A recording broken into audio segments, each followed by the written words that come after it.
Thanks for coming.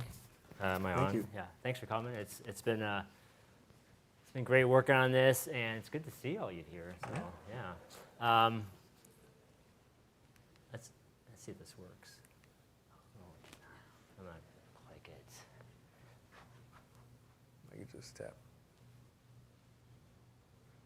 There you go. Okay, so I'll introduce myself first. I am Victor Chen. I am a chemistry teacher at Thurston High School, which is in Redford. So it's about 20 minutes east of here. That's my full-time job. On the weekends, I lead, so like once a month, I lead BIPOC walks for the Washtenaw, what used to be known as the Washtenaw Audubon Society, and the education chair. So we do some outreach in the libraries here in Ypsilanti, the schools in Ypsilanti, places, just a lot of schools and other organizations. And I'm Brandan Freeman. I'm not a teacher, but I'm an Ypsi Township native. I went to Lincoln High School right over the bridge on I-94. I founded Shades of the Outdoors. It's a BIPOC outdoor enthusiast community. We lead hikes, we've led webinars, we went skiing, just a bunch of activities to encourage Black, Indigenous, and people of color to re-engage with the outdoor space.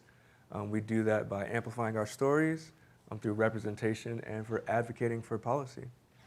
And I'm also an avid hiker and backpacker, and I will talk any of your ears off about any of the trips that I've been on after this.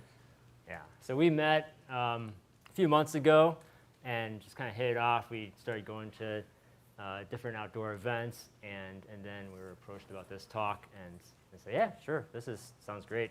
Love to do something like this. So just want to say we are not experts on this topic. We are people that are trying to get people of color outside. I've done some reading on it, and especially getting ready for this talk, but also there's a book that the library has, Black Faces, White Spaces. I encourage you to pick up that book sometime if you get a chance. Talks about some of the stuff that we're going to talk about today. But yeah, I'm a professional teacher. If you want to ask me about teaching, you can ask me about teaching. But you can also just listen, have open ears, an open mind, and as we kind of take you through this talk. So we'll get started. Let's see if this works now. Oh, yes. So the first part, I just want you to just imagine, assuming that most people like to be outdoors here, and you're walking alone in the woods. And so as you are walking through the woods, you will come across somebody, and we just want you to think, introspectively, think what are some of your initial reactions if you came across certain people in the woods. So what would you think? What would you say to yourself? What might you say to the person? How would you feel as you came across these people? So I'm just going to scroll through a couple people. Just think to yourselves, and then we'll have a little activity after this. Okay, so the first person is someone you know.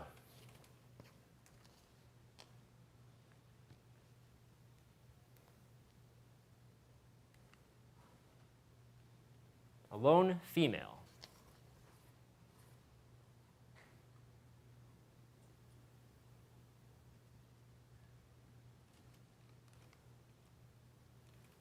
Someone who appears disheveled.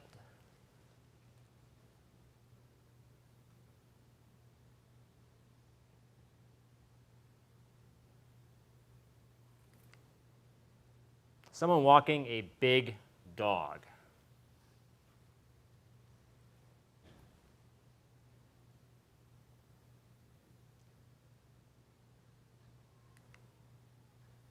A lone male.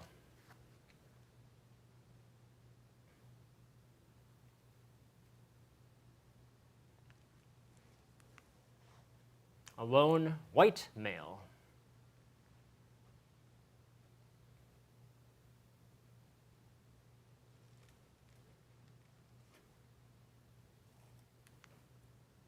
A lone black male.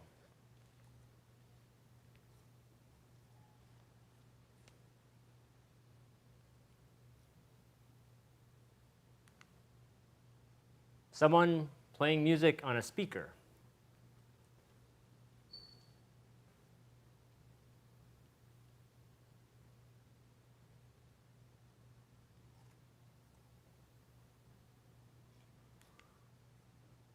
Okay.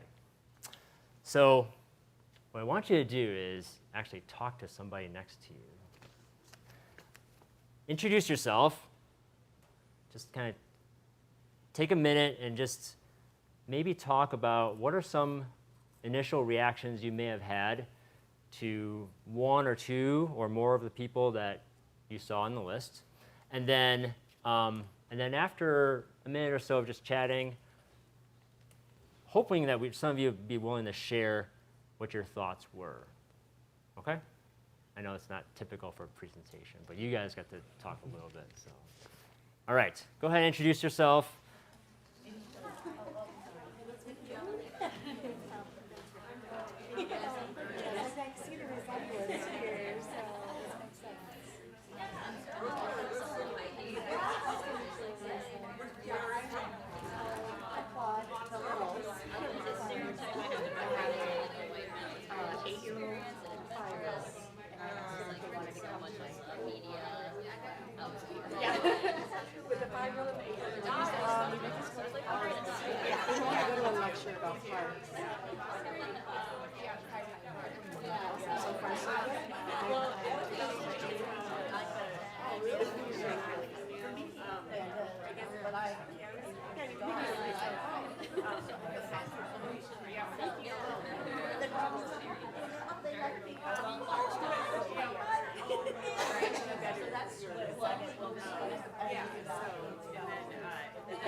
I'm going to use the handheld mic.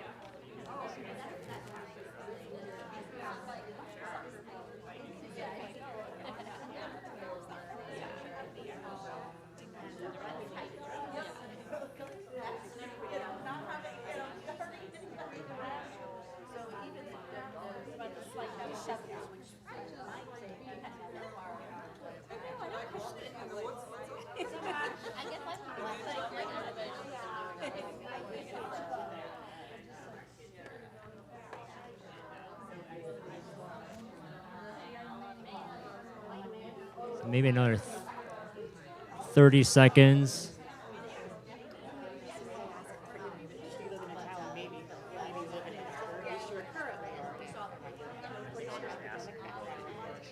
Yeah.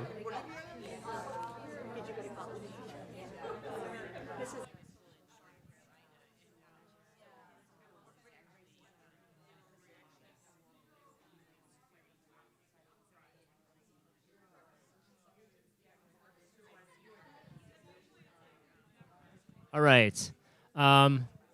If you could just wrap up your conversations. So here's some great conversations happening here.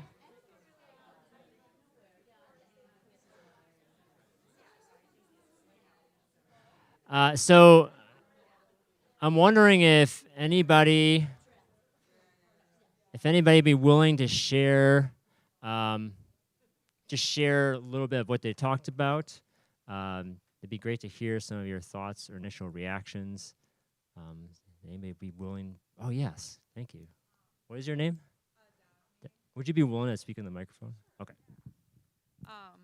Honestly, my first big reaction was to the people with speakers. It's like my pet peeve when I'm walking and I hear super loud music. So I feel like that was one of the ones that stuck out to me. But we talked about a couple other things as well if y'all wanted to share.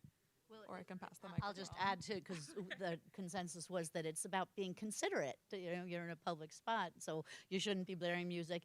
And dogs can sometimes not be considerate of human.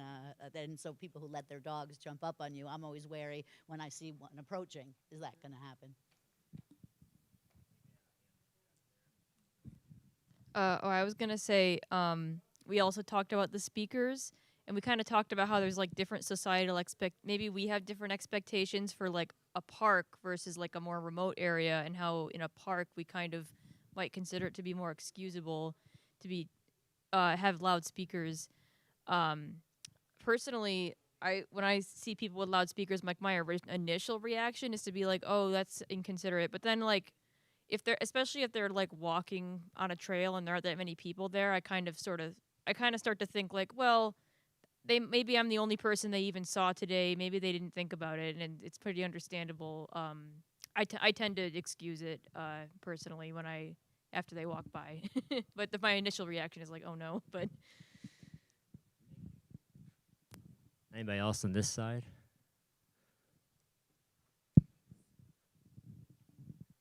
Oh yeah. Kind of one surprising thought I had was the single female, and my initial reaction was kind of like, oh, why are you out hiking by yourself? Would be like, oh, are you safe, and make sure that. So that I was kind of surprised I had that thought, but yeah. Thank you. Anybody else? So thank you for participating in that. I heard some people over here, you were talking about social science. This is an implicit bias test. Yeah, so I mean, so one of the things that, I'm an educator, you're a social scientist. One of the things that, and I actually just learned about this a couple of years ago. So, like about biases, right? So I don't know, how many of you are familiar with the ladder of inference? Oh, not that many people, a couple people. So I just learned about this a couple of years ago, and this was, I should have done I don't know who came up with this. I gotta look it up. But, so in our head, we have this, they call it the ladder of inference, and the ladder starts off with observations. So everything around us is part of those observations. Anything that goes on around us. As we start gathering these observations and we see these observations, we have a selection of the data. So we start picking out, well, what do I want to see? What do I want to keep in my head? After we select those, we add meaning to those.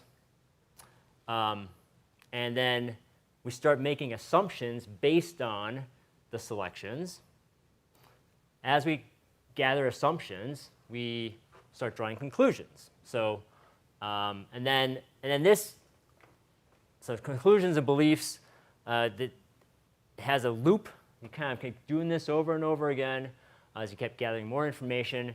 And the more beliefs you have, the more selective the data becomes. So whatever you start believing, you start sifting out all the data that you don't want to see, and then you take in the data that you do want to see to reinforce those beliefs, and then you take actions upon those beliefs. And so we all have this going on wherever we are. If we're in our work situation, if we're outside, we have these unconscious things that are kind of happening. For instance, I took the example of the dog. So I've seen many big dogs before, either in person or in the media. Sometimes they act viciously around me or other humans, and so that's an observation I have. One time in my neighborhood, a large dog growled and was very ferocious, and so I take that as a piece of data. I add meaning to this. I say, well, in my head, big dogs are not nice. They will attack people if they have the opportunity. And I just assume that all big dogs cannot be nice. And therefore, I must not trust them. And so my actions, if I were walking in the woods with the big dog coming at me, is I do not trust that big dog. I avoid seeing them. I will move away, or I'll turn around and just not go by them. And so that can happen with all of us. in whatever situation we have with dogs, with people, whatever experiences we have, whatever data we gather from the media. And so as people, I think it's important that we just kind of recognize this as we try to make the outdoor spaces a more welcoming place, more open place. We have to recognize our biases and what we can do to counteract those. So when we select this data, I just kind of talked about this, but in order to kind of disrupt this, we need to have cognitive dissonance, right? So you gotta have something that's gonna not go along with what your biases are. So I need to be around some nicer dogs. And if I start seeing some nicer dogs, then that will start displacing, oh, okay, maybe dogs can be nice, and I can start being around bigger dogs and know that it's not always big dogs equals things that attack humans. Does that kind of make sense? Yeah, so that's kind of what this ladder is, and I just want you to think about it. I think it's a helpful tool to know what where your biases come from and how we move forward as people working towards making the outdoor spaces a better place. Okay. So now as we're going to move to a couple different things. Who knows where this arch is from? Okay, where is this arch located? The northern gate of Yellowstone. It is the northern gate of Yellowstone, and it says, for the enjoyment, for the benefit and enjoyment of the people. So what do you think it means when it says the people? What do they want it to mean, right? It's kind of a loaded question. So if we think about the systems, kind of the systems at play for where the outdoors was set up, Yellowstone was kind of started. It was Roosevelt and others were setting up outdoor spaces, and it was created in 1872. But that meant that they had to take land forcibly from indigenous people, right? So when they created this arch, were the indigenous people considered the people? Or were women considered the people? Or people of color considered the people?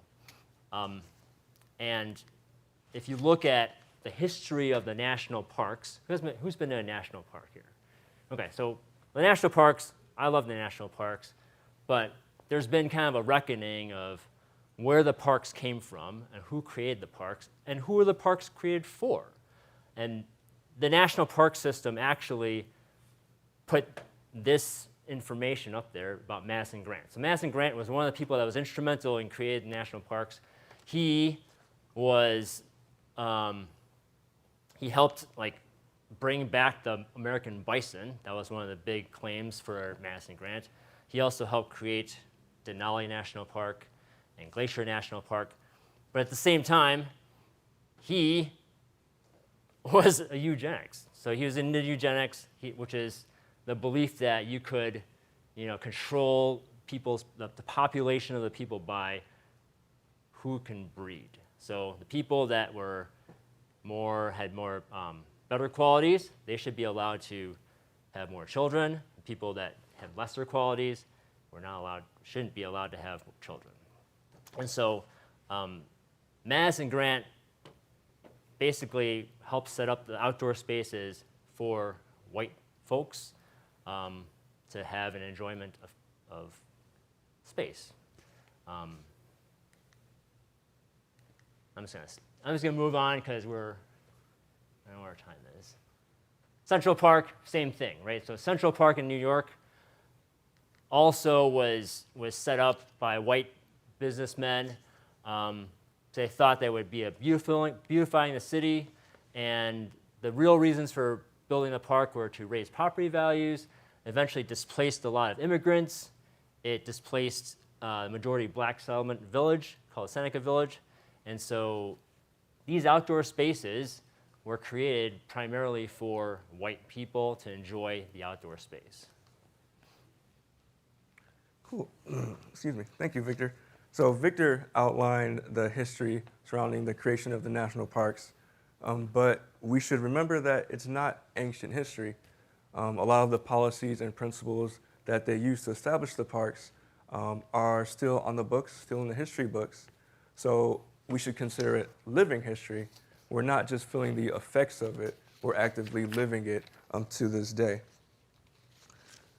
So not only were the parks and the outdoors as a whole, as a system, created by individuals who held the beliefs that Black people, indigenous people, and people of color do not belong outside.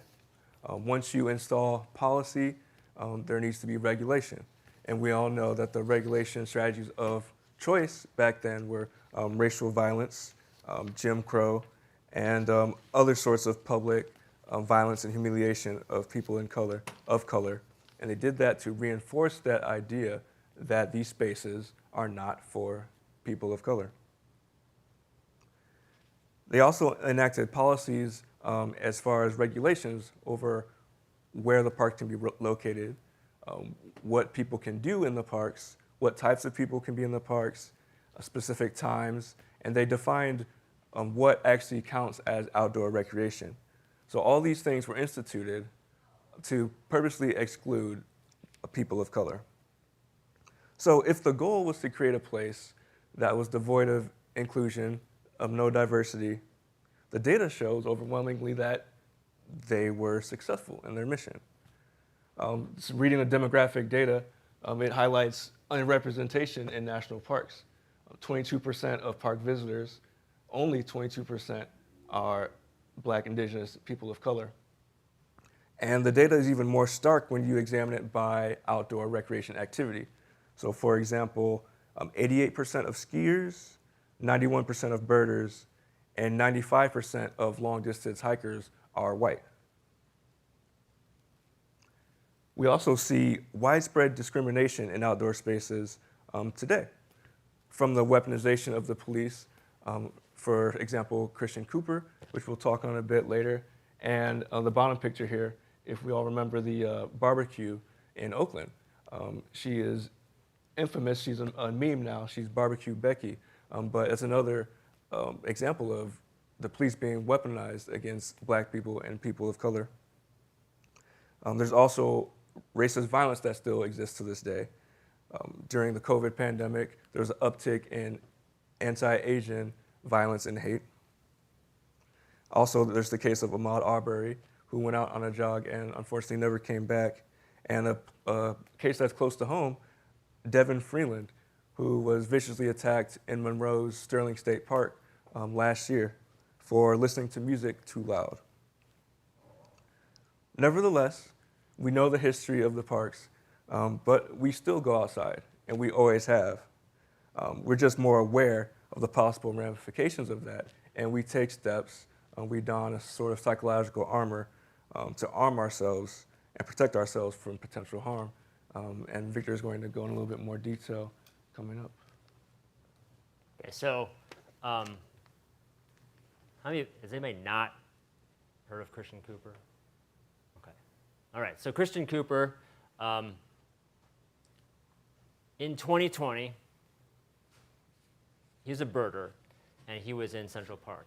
This actually happened, is it the day that George Floyd was murdered? But he was, well, actually, I'm just going to play the video. So I'm going to see if I can get this to work. So I'm going to go.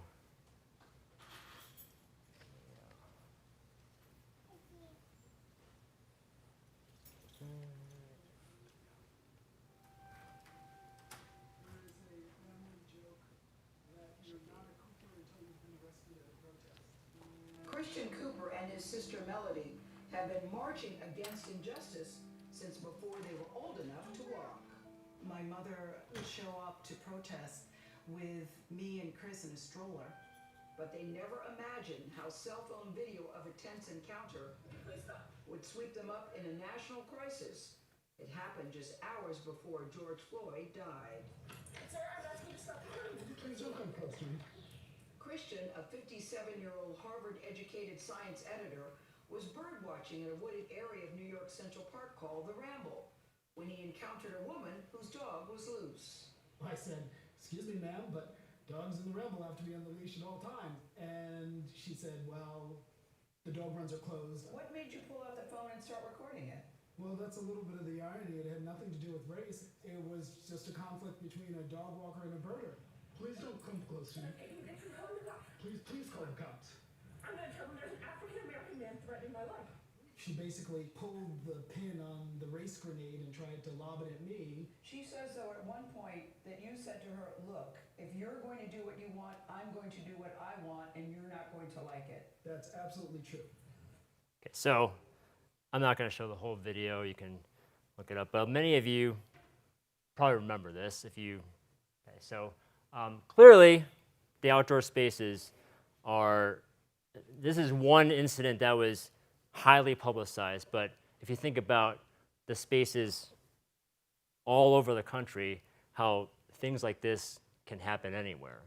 On different levels, not exactly the same thing, but different things happen, right? And Brandon and I can talk about those things. This is the other clip I was going to show. And so it's unfortunate that as I'm a birder, and this is J. Drew Lanham. J. Drew Lanham, how many of you know J. Drew Lanham? Okay, so he is an author, he's also a professor at Clemson University, and he's a birder. And so, I got his book, Sparrow Envy, which is, it's another great book. It's a book of poetry, but in his book, he outlines the 9 rules for black birders. And I'm just going to play a short clip. I'm going to see if I can just get this to work and then maybe go back to, so I don't want to play the whole thing. There we go.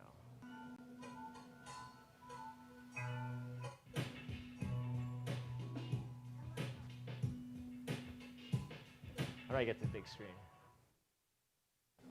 And we're back with March Sadness. Oh. The team is looking down the barrel of a 455 meeting.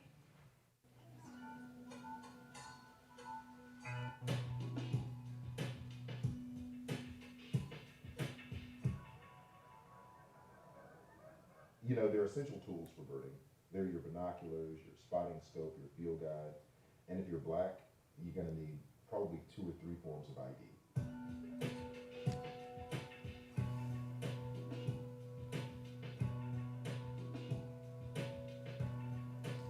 Never wear a hoodie, ever. The word for an African American in camouflage is incognito.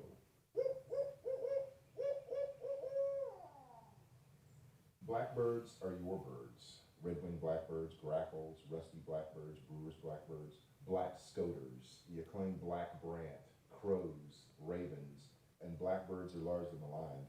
Any bird that's black is my bird. Okay, let me see if I can get back to the thing. Right. Okay, so the reason I played those videos is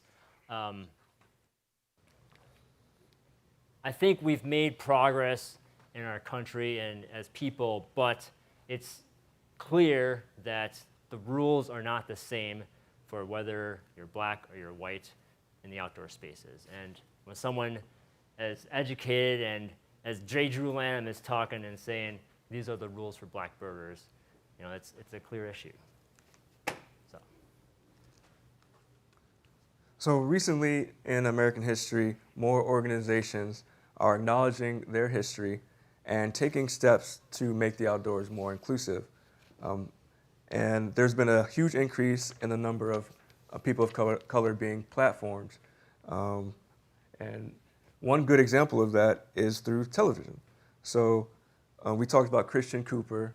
There's also Baratunde Thurston and Aquafina, who are people of color who are being platformed for what they do in the outdoors. Also, the famous children's show, Dora the Explorer, is another great example of a person of color participating in outdoor recreation. Also, people of color are starting to create gear and clothing that more expresses the way they enjoy the outdoors. There's a uniform when everyone goes in the outdoors. It was mentioned binoculars. There's also certain clothes you have to wear, certain boots you have to wear in order to fit in and look the part. But not everyone participates in outdoor recreation the same. Some people like to wear different clothes. Some people like to wear different gear. And people of color are now creating the gear for us, for ourselves. A great example of that is Outdoor Afro. They make outdoor gear, boots, and clothing in vibrant colors. They also are a nonprofit that encourages more Black people and people of color to get outdoors. There's also an organization called Outdoor Element. It was started by a Pueblo Nation man who creates outdoor gear, shovels, tools, that more reflective of the native way of participating in outdoors.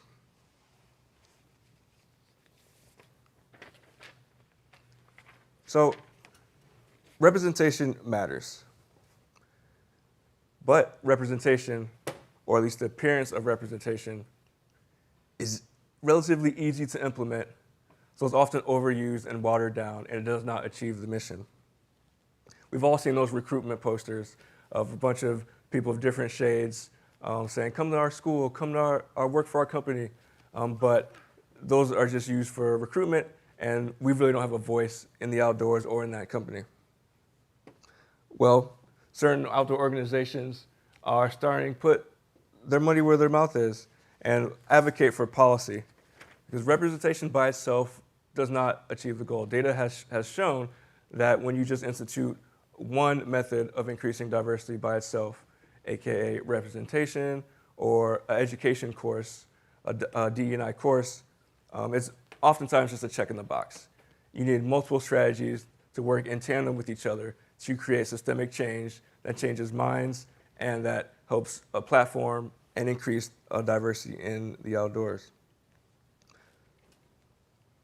So creating equitable anti-racist policy, it expands our representation by removing those systemic barriers that were created to prevent equal access to the outdoors. I keep going back to that point just because everyone tries to focus on the outdoors being for everyone, but in reality, it was never for everyone. It was created for one type of person. For example, many parks are built in rural or suburban areas, away from cities that have largely African American or minority populations. Recent research has shown that 100 million people, 75% are people of color, don't live in an area that's less than a 10-minute walk from a park or a green space or the outdoors. Representation alone is not going to fix that. The Outside in 5 campaign, which is started by REI, the clothing and gear manufacturer, is advocating on Capitol Hill to pass bills that gives money to help build parks closer to urban centers. Where the 5 comes in, is their ultimate goal is to have every person in the country live within a 5-minute walk from a park or a green space. Also, when it comes to advocation, the National Park Service, they have a long history in reducing diversity and upholding racist behaviors in the outdoors. They were active participants in segregation. They're active participants in blocking Native and First Nation people from their own land and removing them by force and violence. But they are coming face to face with that history. Victor mentioned that some of the data that we took came straight from the NPS website. They're confronting that on its face, owning up to that history, and they started the Office of Relevancy, Diversity, and Inclusion to educate their own staff about some of the horrors that they committed in the past, and also to put more money into making the parks more inclusive and welcoming for everyone, and to increase participation for people of color.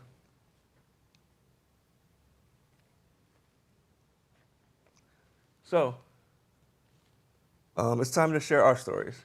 I think, Victor, I think you got the next one.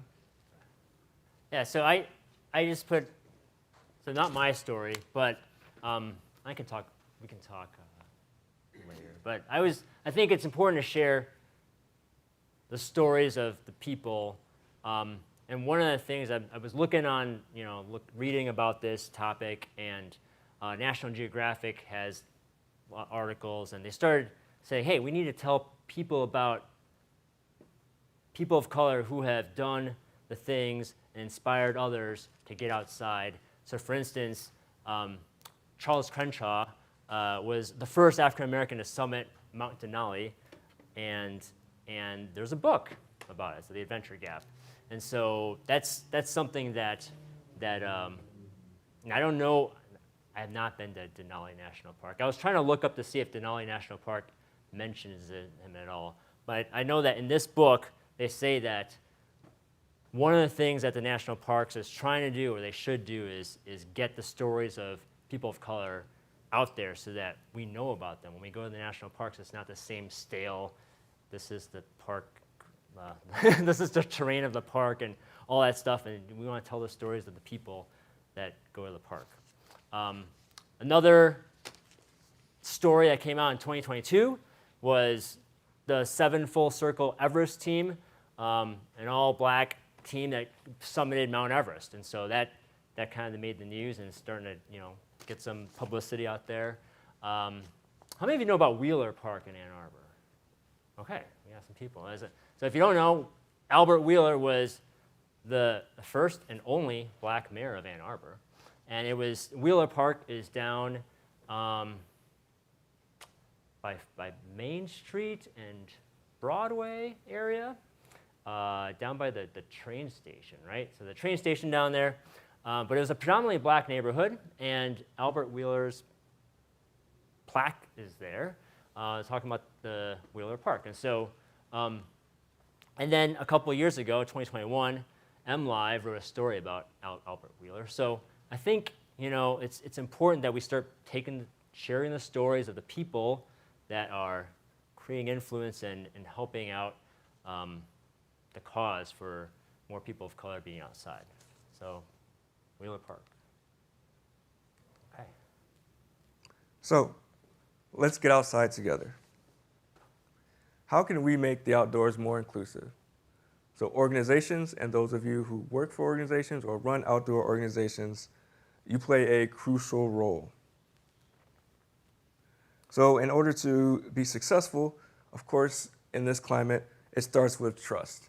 It's no surprise that outdoor organizations like the national parks, state parks, city parks, when you operate for centuries under the guidance that parks aren't for everyone, they're only not for people of color, only for white people, of course, people of color aren't going to trust that you have our best intentions in heart.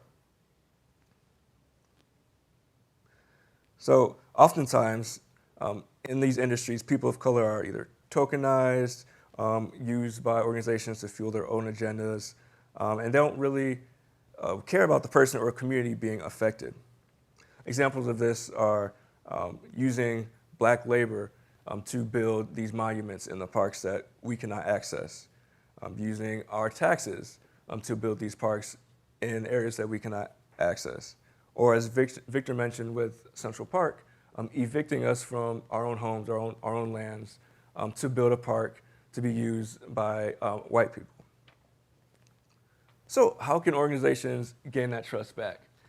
It's not an easy road, but a few steps organizations can take is seeking feedback from the underrepresented community, involving us in decision making, and undergoing an internal self-audit. That's what I call it. What I mean by that is organizations, you have to take a look at yourselves, take a look at your policies, your principles, your guiding principles, your mission statements even, and remove any non-inclusive language from the books. But removing it is not enough. We all know that the absence of something doesn't mean the presence of something else. And in this scenario, the absence of exclusionary language, principles, or the lack of a exclusionary purpose does not automatically mean your organization is inclusive. Inclusion or anti-racism is an active and conscious activity. So these words, these steps, these principles need to be actively written into the organization's mission or even the organization's name. For example, the Washtenaw Audubon Society recently changed their name because Audubon was an enslaver. So they took the anti-racist step to distance themselves from that, and they're choosing a anti-racist name. I'm not going to tell you what the name is because they're still going to vote on it. They haven't decided it yet, but it's actively anti-racist.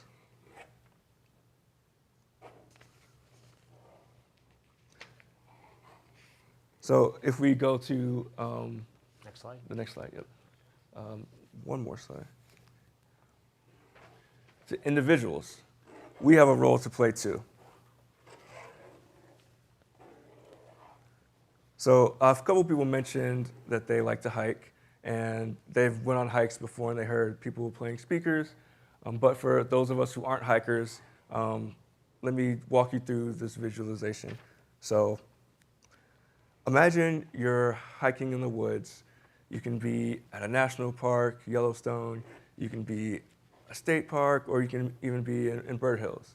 You're walking through the woods, listening to the sounds of birds, watching the deer run, and then all of a sudden your concentration's disrupted because you see someone coming towards you in the opposite direction. But you don't really see them, you hear them first because of course they're playing music through their Bluetooth speakers. A few people kind of mentioned how that would make them feel, but I want us all to think about how that would make us feel. There's a video here that illustrates it pretty well. I'm not going to play it, but to summarize, this is a brand, Cotopaxi. They make outdoor gear and apparel, and they're basically anti-Bluetooth speaker. They say it's the worst thing ever. So you're probably feeling like angry, annoyed, just really upset that your peace has been disturbed out in nature. But consider this perspective. Perhaps the feeling of annoyance and anger, frustration that you feel, consider that as non-inclusive behavior. America has been known as this melting pot where people kind of assimilate. They lose themselves, they lose their identities, their cultures to fit in to the exemplar of what is supposed to exist in America. In the outdoors, that exemplar was the white male. And certain rules and policies have been established for hundreds of years to reinforce that persona. Rules including volume controls. Volume rules were instituted in Central Park to prevent loud black people from congregating in their parks. We were issued fines and we were prohibited from that. Consider the Bluetooth an extension of that rule. Consider that not everyone experiences the outdoors the same way as you. Also consider that there's not one right way to experience the outdoors. For some, that can be peace, tranquility, listening to the sounds of birds, listening to the sounds of animals. For others, it could be listening to music on a hike. There's more than one way to experience the outdoors. In order to make the outdoors more inclusive for all, perhaps we need to change our perspectives on what the outdoors is. As I mentioned before, it's been defined for one person, but center someone else. Center someone who likes to have barbecues in Oakland. Center someone who goes to Sterling State Park and wants to hang out and party with their friends. Center someone who goes to the Bramble with their binoculars to look for birds. All three of those examples are parallels to the Bluetooth scenario. They're people who felt like their peace, their rights were being infringed upon, when actually they were being non-inclusive of someone who isn't supposed to be here.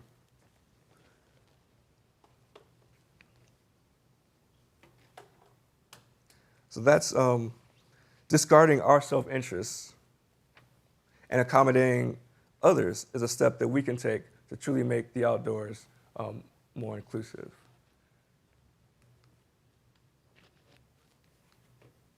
Oh, it's playing now. These are also further examples of REI, Osprey packs, famous brands who feel the same way as a lot of us when they're confronted with Bluetooth speakers in the outdoors. There's tons of them. Outside Magazine. It's one of the more highly talked about topics, and overwhelmingly people are anti-Bluetooth. But I just wanted to give you that sort of thought experiment, not to say you're wrong, but to get us to kind of challenge our conceptions, our ideals, and consider another perspective.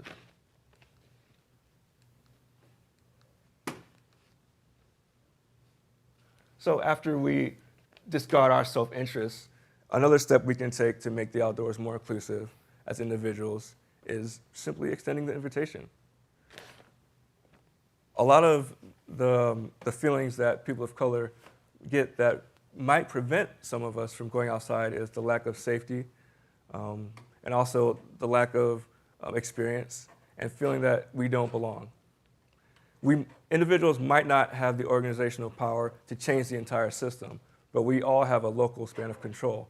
And extending the invitation tells people that, hey, you're safe with me. Hey, you're welcome in my space. Hey, I got you. Let's go outside together. And on the other side, accepting that invitation. It's one thing to extend it, but we have to take the chance and accept that invitation as well. Also, a final perspective is consider outdoor recreation as activism. So the road to achieving true inclusion in the outdoors, it's long, it's winding, it's been taking several centuries, but so too is the road to civil rights. Many people assume with the passage of the Civil Rights Act of 1964 that equality was achieved. That is no doubt an important seminal piece of legislation.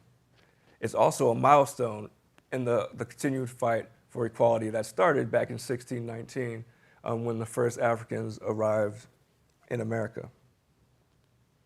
The Civil Rights era was the beginning of a new chapter in the journey. And what we're doing today is we're continuing that same fight that was started by heroes in the 60s. So all of us coming here together for this talk, all of us coming together to go on a hike, Black people, indigenous people, people of color, and allies, whether you know it or not, you're fighting for equality right now. What we're doing right now is a form of protest.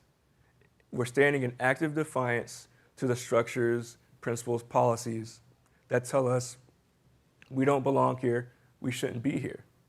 By stepping in the outdoors, by participating in forums like this, we're continuing the same form of nonviolent protest, similar to a sit-in that folks were participating in the 60s.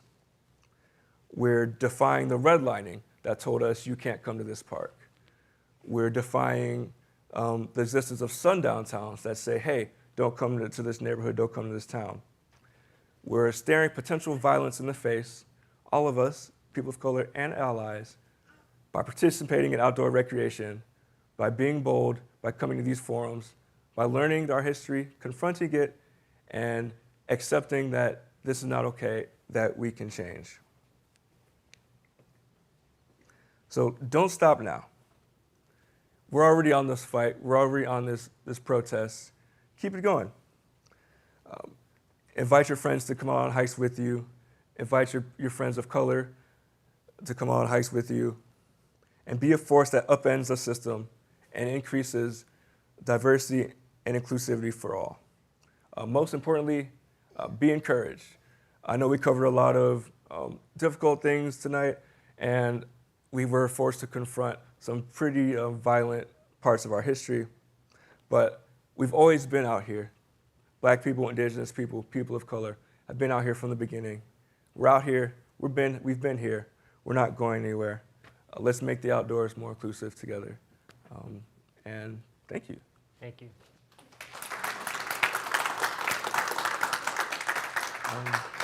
Does anyone have any questions for us? Yeah, we have about 5 minutes for questions. If anyone has any, we can take them. And if you want a microphone, we can give that to you, or you can just Shout. shout louder.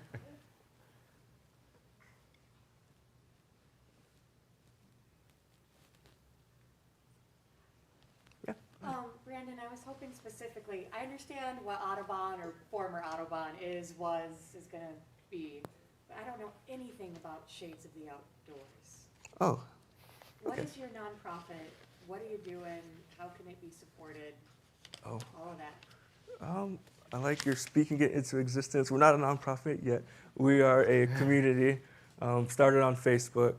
I can kind of give you the origin story, I guess. So I mentioned that I really love going on hikes. One time I was on a trip up in the UP, Porcupine Mountains. It's right on Lake Superior. And it was a time of year where like the sun was like, it's really sunny. So it's like the sky was blue, the shades of the sun were like red, kind of yellow. The water in Lake Superior over there, it's like crystal blue, but also in the rivers, it's like really dark brown and tannins. And then the leaves up there were starting to turn. So some were green, but some were turning yellow and red. And then from there, I was reflecting and I saw all the different shades represented in nature. But as I looked around at the people who were hiking with me, I only saw one shade. The shades of people who enjoy nature are not being reflected the same ways as nature is. So that's what gave me the idea of Shades of the Outdoors. I'm from here, I'm from Ypsi. We have a very diverse community. I know we're all always been out here hiking and riding bikes and being active in the outdoors, but I just felt like we needed a platform, we needed an opportunity to come together as a community to support each other and really drive for some change. So that's what Shades of the Outdoors is. We're a BIPOC outdoor enthusiast community. We lead hikes, we collaborate with different organizations like Victor. We go on bird hikes, bird walks. We lead webinars to talk about invasive species. We went skiing, ice skating. We just like to try a bunch of different new things and encourage people of color to, I like to say, re-engage with the outdoors because we've always been engaging from the beginning. And we do that by, of course, these hikes and these events, but also platforming each other, sharing our stories of people, of us being in the outdoors and advocating, working with organizations to hopefully bring forth some sort of systemic change and create more parks for people of color, more opportunities for people of color to get out in the outdoors. That was a very long-winded answer, but increasing inclusion in the outdoors is a passion of mine, and it's my life mission, and I'm not going to stop until I can't do it anymore. Any other questions? Yeah. So Brandon, where do we find out about your hikes? I had a QR code that I forgot to post On Facebook. If you join his Facebook page, just look up Shades of the Outdoors, and it's an open group. You can sign up. Also, you can email me. That's my email there. I'm putting together an email list, and I will email all of you if you all get my email and let you all know about our upcoming events and hikes. And just a reminder, there is a hike on Sunday with these two fine folks who are going to be leading it, and you can join for that as well over at Gallup Park. And I want to highlight our next speaker has been scheduled. So if you want that information here, it's on March 17th from 3 to 5. A black woman from Detroit is going to talk about hiking the Bruce Trail. And she also studies queer ecology, so she'll be leading a queer ecology hike. And then if you're interested in other BIPOC events, please check out BIPOC Burgers in Michigan. They also host great events. And I'll let you all come and talk to Victor and Brandon if you'd like afterwards. But I think we have one more question first. Since the bridge is out at Gallup. Yeah, that's what We're gonna meet at the boat launch. The boat launch. Yeah, because you can't go across the bridge, so we'll have to go another way. Yes. And so people are parking No, so if you go down, if you look up the boat, there's a parking lot in the boat launch area.